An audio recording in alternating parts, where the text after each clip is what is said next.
നേതാവ് N Hari telephone ലൈനിലുണ്ട്. Shri N Hari, തടിയന്റെ ഇവിടെ നസീർ ജയിലിലാണ്, വളരെ കർശനമായ സുരക്ഷയിലാണ് ഉള്ളത് എന്ന് പറയുമ്പോൾ പോലും ജയിലിനകത്ത് മതതീവ്രവാദം വളർത്താൻ ശ്രമിക്കുന്നു എന്ന സംഭവത്തിൽ ഇപ്പോൾ ആരൊക്കെയാണ് അറസ്റ്റിലായത് എന്നതാണ് ഏറ്റവും ശ്രദ്ധേയം.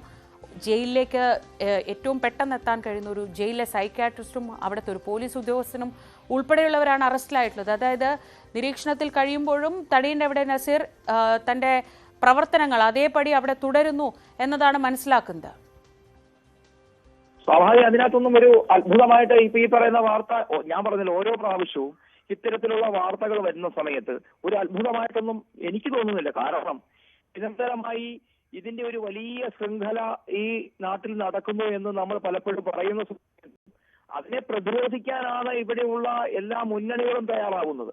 അതിന്റെ പശ്ചാത്തലത്തിലും അതിന് കിട്ടുന്ന വലിയൊരു സ്വീകാര്യതയും തങ്ങൾക്ക് സംരക്ഷണം കവചമൊരുക്കുന്നു എന്ന് ഉത്തമ ബോധ്യമുള്ളത് കൊണ്ടും, അല്ലെങ്കിൽ അവരെ വിലക്കില്ല. ഇപ്പൊ പറഞ്ഞല്ലോ ഈ ഡോക്ടർമാർ, ഇതുപോലുള്ള നിരവധി ആളുകളുണ്ട് പോലീസിൽ. നമുക്കറിയാം, പോലീസ് സംവിധാനത്തിൽ നമ്മൾ ആലോചിക്കണം, മൂന്നാർ പോലീസ് സ്റ്റേഷനിൽ നിന്ന് പോലീസുകാരുടെ റിപ്പോർട്ട് എടുത്ത ആളുകൾക്ക് ഇന്ന് എന്താണ് അവരെ ജസ്റ്റ് ഒന്ന് സ്ഥലം മാറ്റി എന്നുള്ളതല്ലാതെ എന്ത് നടപടിയാണ് എടുക്കുന്നത്? ഓരോ വിഷയത്തിലുണ്ടപ്പോൾ ഒരു സ്ഥലം മാറ്റം. ഇപ്പൊ ഒരു ഡിവൈഎസ്പി അടക്കമുള്ള കൊല്ലത്തെ നമുക്കറിയാം ഒരു സംഭവം, ഒരു ഡിവൈഎസ്പി അതിനകത്ത് പ്രതി വരുമ്പോൾ അദ്ദേഹത്തെ അതേ പോസ്റ്റിൽ തന്നെ വേറൊരു ജില്ലയിലേക്ക് വിടുകയാണ്. ഞാൻ പറഞ്ഞത് ഇത് മാത്രമല്ല, ഇപ്പോ ആശുപത്രിക്കുള്ളിലാണെങ്കിലും ശരി, പോലീസിലാണെങ്കിലും ശരി, ഇതാണ് ഈ തടിയന്റെ വീട് നസീർ ഈരാറ്റുപേട്ടയിൽ 1.5 മാസം വന്ന് താമസിച്ചു എന്ന് പറയുമ്പോൾ നമ്മൾ ആലോചിക്കണം. അന്നത്തെ സമയത്ത് അവിടെ താമസിച്ചു എന്ന് പറയുമ്പോൾ നിങ്ങൾ ആലോചിച്ച് നോക്കൂ, ഈ ഭീകരവാദം എത്ര തലത്തിലേക്ക് ഇതിന് സാമ്പത്തികമായും അതിന്റെ മൂലധനങ്ങൾ അടക്കം കിട്ടുന്നത് ഏതെല്ലാം മേഖലകളിലാണെന്നുള്ളത് ഇനിയും നമ്മൾ ഓരോ അന്വേഷണങ്ങൾ വരുന്ന സമയത്ത് മാത്രമാണ് നടക്കുന്നത്. ഇത് പറയുന്ന സമയത്ത് പറയുന്ന ആളുകളെ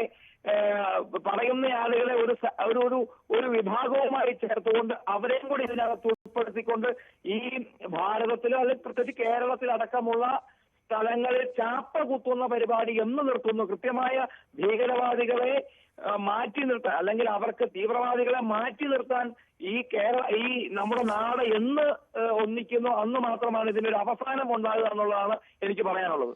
ഈ നസീർ ഇത്തരം പ്രവർത്തനങ്ങളുമായി മുന്നോട്ട് പോകാൻ സാധ്യതയുണ്ട് എന്ന് ഈ കോടതിയുടെ ഉത്തരവിൽ തന്നെ പറയുന്നുണ്ട്.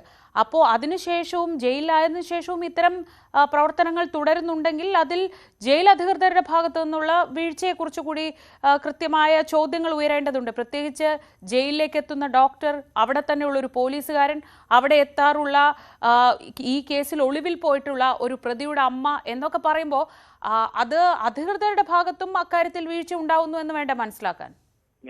ഞാനതാണല്ലോ സൂചിപ്പിച്ചത്. ഇതിനകത്ത് അമ്മ എന്നുള്ളതല്ല, ഇത് നിരീക്ഷണമോ അല്ലെങ്കിൽ ഇത്രയും വലിയ കേസുകൾ നമുക്കൊന്ന് ആലോചിച്ച് നോക്കി.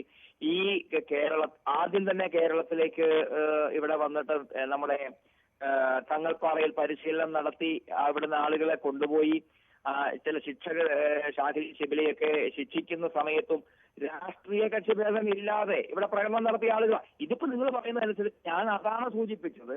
ഡോക്ടറാണേലും ശരി, പോലീസാണേലും ശരി, ഇനി അതല്ല അതുമായി ചുറ്റപ്പെട്ട ആളുകളാണേലും ശരി, ഇത് എവിടെയാണ് നടക്കുന്നത്, ഇത് ആരൊക്കെയാണ് ഇതെന്നുള്ളത് ഇവർക്ക് അറിയാഞ്ഞിട്ടല്ല.